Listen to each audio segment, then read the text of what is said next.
Ba't nandito ka, ha? Ginagawa mo rito? Hoy, Olga. Umuwi ka na. Delikado pa yung ginagawa mo, eh. Baka mamaya mo masundan ka rito. Ako na bahala. At kapag naalaman ko kung sinong nagkulong sa'yo rito, patay sa akin yun. Sige, umuwi ka na.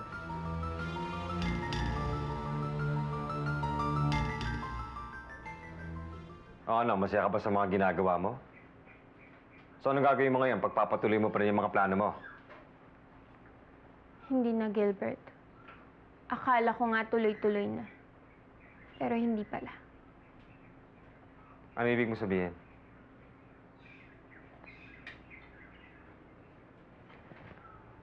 Hindi ko na magagawang makabalik uli sa bahay ng mga Altamonte, Gilbert. Bakit?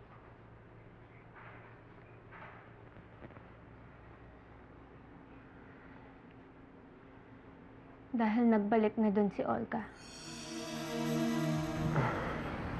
Pinapatawag mo na ako? Upo ka.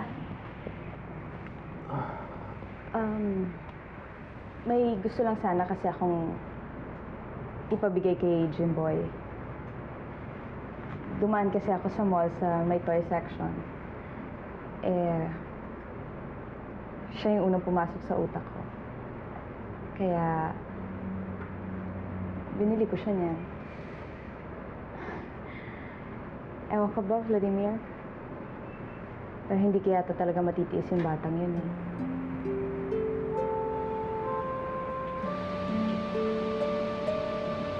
Ang una pa man sinabi ko na sa'yo, hindi ganun kadala yung mga gusto mong mangyari, yung gusto mong gawin. Nagpumilit ka. Ayaw mo magpapigil. Sumigi ka pa rin. Gilbert, huwag ka naman sana magalit, oh. Nakakita na naman ako ng pagkakataon, kaya ako ginawa yun. Nilakasan ko lang yung loob ko. Yun na nga yung pagkakamali mo, eh. Lakas ang loob ang ginamit mo, hindi ka nag-isip. Hindi mo walang inisip na maraming taong maapektuhan sa mga gagawin mo. Kagaya ko, si Manang Mona, maski sina Mama. Akala ba hindi sila maapektuhan kung sakasakaling merong hindi magandang mangyari sa'yo? Cecilia, sana meron ka natutunan sa mga ginawa mo.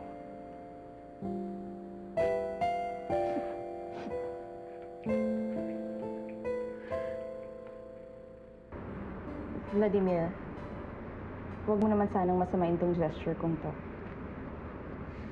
Para sa bata naman to, eh. Yeah, I know. Iniisip ko lang naman si Charity, eh. Baka hindi niya magustuhan to. Pwede mo namang palabasing ikaw ang bumili niyan, di ba? I'll be honest with you, Consuelo. Kung ganyan lang ang kabaitan na pinapakita ni Charity kay Jimboy, baka mahirapan pa akong kumbinsin ang sarili ko. Sincere ka sa kabaitan na pinapakita mo sa bata. Baka iba pang isipin ko kung bakit mo ito ginagawa. But I know that you're sincere, Consuelo. I know. Hello? Carlos Miguel? Sino to? Hindi na mahalaga kung sino ako, pare. Gusto ko lang sabihin na hindi totoong nasa ibang bansa si Olga. Nandito lang siya, pare. Nandito lang siya. At pinaiikot niya lang kayo. Hello? Hello? Ramon, ano ba nangyayari sa'yo? Bakit kanina ka pa hindi mapalagay? Nakita mo na ba yan?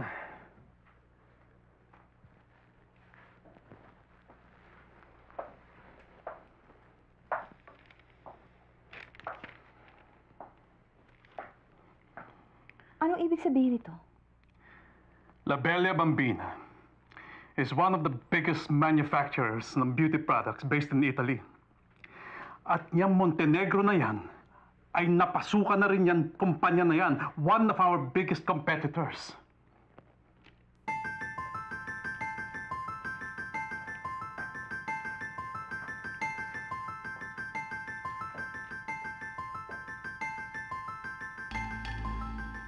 Ano ibig sabihin nito, Ramon? Nalulugi na tayo? Ang ibig sabihin niyan, yung Montenegro na yan ay lumalakas at tumitindi ang clout. Sino ba tong Montenegrong ito?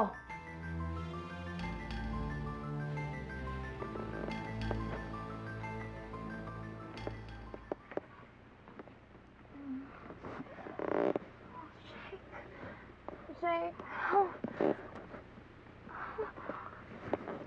Jake? Sinong Jake?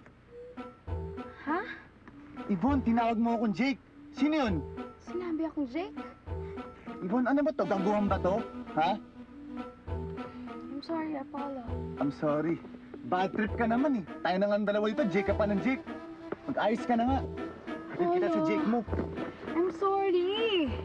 Ramon, kung ganyang may threat pala sa atin ng Montenegrong ito, you have to do something about it. Yan na nga ang ginagawa ko, Victoria. Malaki ang pasasalamat ko na nandyan na sa atin si Consuelo.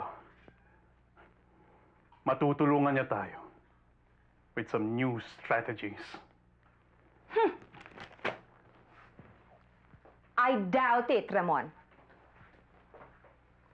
I doubt kung tutulong nga si Consuelo. As a matter of fact, ngayon ko lang unti-unting nare-realize na mukhang mali yata yung desisyon natin na makipag-merge ng kumpanya sa kanya. Yan! Sige, sige! Sige pa! Sige pa! Sundukin mo pa! Sundukin mo! Sundok! Oo! Huwag ako! Hoy! Yan! Labas mo yung galit mo dyan! Dyan! Yan! Sige, sipa! Yan! Umuulan ng mga dahon! Ganda! Ang gusto ko sa'yo, action star ka eh. O ano? Na-release mo ba yung galit mo? Ewan ko. Ewan ko naman kasi sa'yo eh. Bakit ganyan-ganyan? Nes, may sumasumama sa akin. Saan? Inom tayo. Gusto ko siya makalimutan eh. Saka bad trip ako. Alam mo ba yun? Bad trip ako! Ba't ka nagagalit sa akin? Iinom tayo. Ano, sama ka ba o hindi? Eh, kung ganyan ka, edi sige, sasama ako, no? Ikaw pa, hindi naman kita tatanggihan. Game ako dyan! Inuman! Cecilia, pasensya ka na kung medyo napagtaasan kita ng boses. Okay lang, Gilbert. Naiintindihan ko. Kulang pa nga yun kung tutuusin eh. Ako man lumagay sa katayuan mo. Magagalit din ako. Kalimutan mo na yung nangyari. Wala naman akong dahilan para sisihin pa kita doon sa mga ginawa mo. Nangyari na yun eh. Tsaka inaamin mo naman yung mga pagkakamali mo, hindi ba? Kalimutan na natin yan. Gilbert, salamat. Pangako, hindi ko na ulit gagawin yun.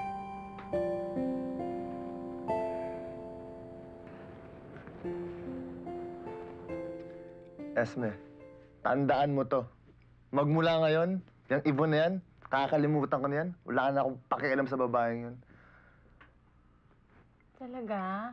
Oo, talagang talaga. Itaga mo sa bato yan. Ang kwentang babae. Uy! Yvonne! Asaan? Oo, no? Tinaga mo nga sa bato. Nakalimutan mo. Ang galing mo talaga, Pio. Cheers! Hindi ka mabiro, Esme. Ay, naku, ewan ko. Siya nga pala, Esme. May tanong ako sa'yo. Esme, Oo. ano, Esme? Pwede ba? Ikaw na lang ang mahalin ko. Ha?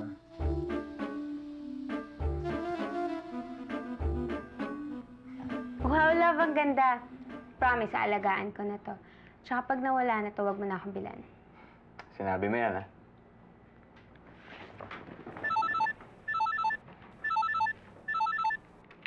Hello? Talasan mo ang pakiramdam mo, pare. Talasan mo. At huwag kang magpaloko kay Olga.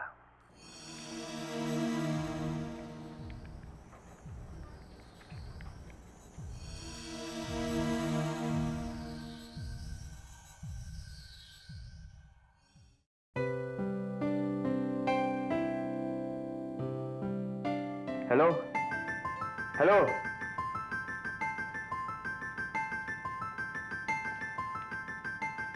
Sino yan? Wala. Manloloko lang. 2 beses na tumawag sa akin yan. Anong sabi? Wala, kung ano-anong kalokohan lang. Tukol kay Olga. Noong una, sinabi niya na nandito lang daw sa Pilipinas si Olga, na wala daw siya sa Amerika. Tapos ngayon, sinabi niya na huwag daw ako magpapaloko kay Olga.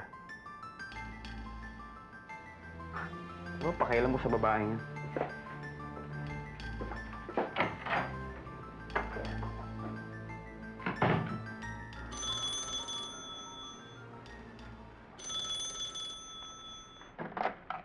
Hello? Dr. Peron? Kamusta ho? Bakit ho? Ano ho bang meron? Birthday niyo ho ba? Hindi naman. Gusto ko lang magkaroon ng salo-salo dito sa bahay. Tsaka matagal na tayong hindi nagkikita mula nang bumalik ako eh. Tsaka alam mo, Gilbert, nakita ko na yung taong matagal ko nang hinahanap. Iimbitahan ko rin kasi siya. Ganun ho ba? Talaga ho? Sige. De, aasahan ko kayo ni Cecilia. Tayo-tayo lang naman eh. Pupunta ho kami. Salamat ho. Walang problema, pare. Pakisabi mo na lang kay doktor. Pupunta kami. Pero, Wancho... Bakit na naman, Mariana? Huwag mo sabihin sa akin, tatanggihan mo ang imbitasyon ni doktor.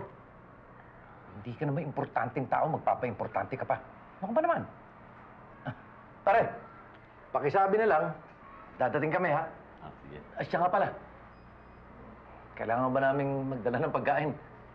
Huwag na ho. Ganun ba? Biro lang yan. Wala naman talaga kaming madadala nito.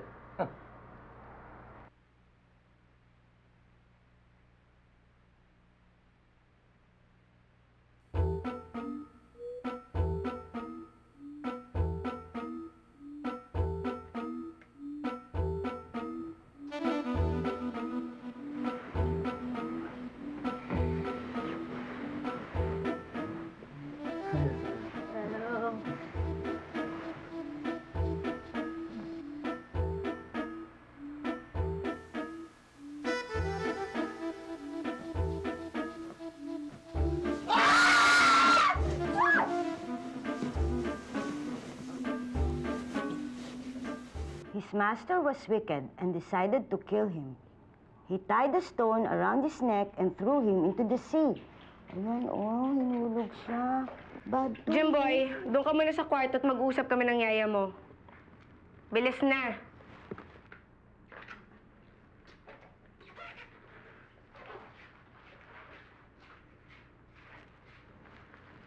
Mabait talaga yung alaga mo, Ana. O ano, Ana? Kailangan pa ba ng pera para sa operasyon ng nanay mo? O baka nakagawa ka na ng paraan? Ma'am, hindi pa rin po eh. Eto ang pera. Ibibigay ko to sa'yo na hindi mo na kailangan pagtrabahuan o bayaran. Isa lang hinihingin ko sa'yong kapalit.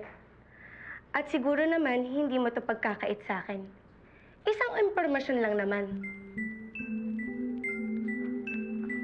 Ano po yun, ma'am? Sino ang tunay na magulang ni Jimboy?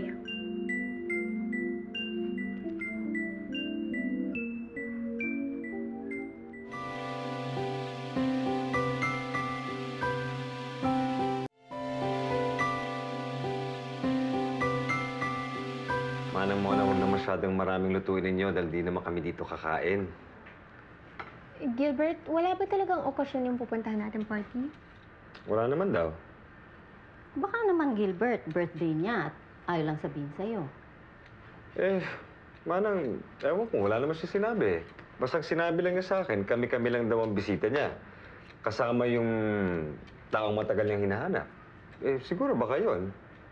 Dahil nakita na niya yung taong hinahanap niya, kaya nagsa-celebrate siya. Alam mo, Gilbert, malamang napaka-importanting tao yun. Ganun ba kahirap ang tanong ko at hindi mo ako masagot? O baka naman gusto mo nang mamatay ang nanay mo? Ma'am. Ma'am, hindi po anak ng katulong si Jimboy. Kung ganon, sino ang dinadalaw ni Consuelo sa sementeryo? Ma'am, ibang bata po yun. Hindi po yun ang anak ni Ma'am Consuelo. Pinalabas lang po ni Don Jaime na patay na yung bata nung isinilang. Pero ang totoo po, buhay po yung bata. At si Jimboy nga po yung bata. Mariana, Juancho, tuloy. Good evening daw. Ay, good evening. Tuloy. Upo kayo. Salamat daw. Okay.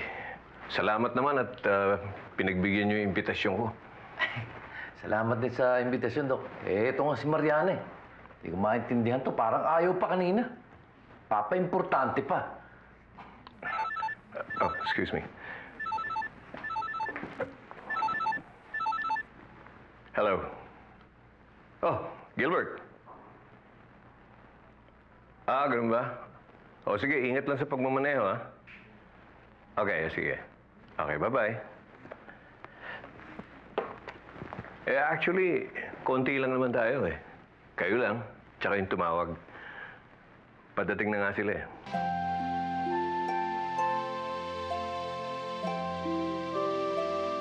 Hello. Good evening, officer. May balita na ho?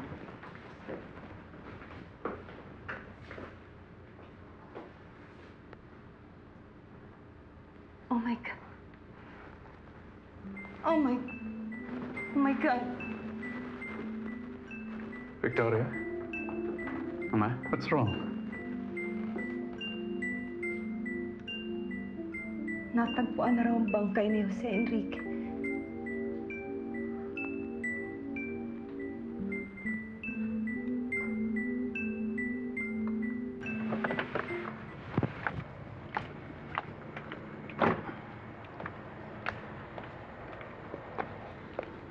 Magandang gabi, sir. Tara po, doon tayo sa loob. Sandali lang. Hello? Oh, Manang. Ho? Bakit? Ano nangyari? Si Inay. Oh, sige. Sige, papunta na ako. Okay. Cecilia, ang papadala sa ospital. Mang Poldo, pakisabi lang kay Dr. Pero na emergency lang, pero babalik kami. Sir, sandali o. Tatawagin ko Hindi, wag na. Importante lang kasi ito eh. Babalik lang kami, subukan na bumalik. Hindi kami, Cecilia. Gilbert, sandali Hindi, lang. tara na.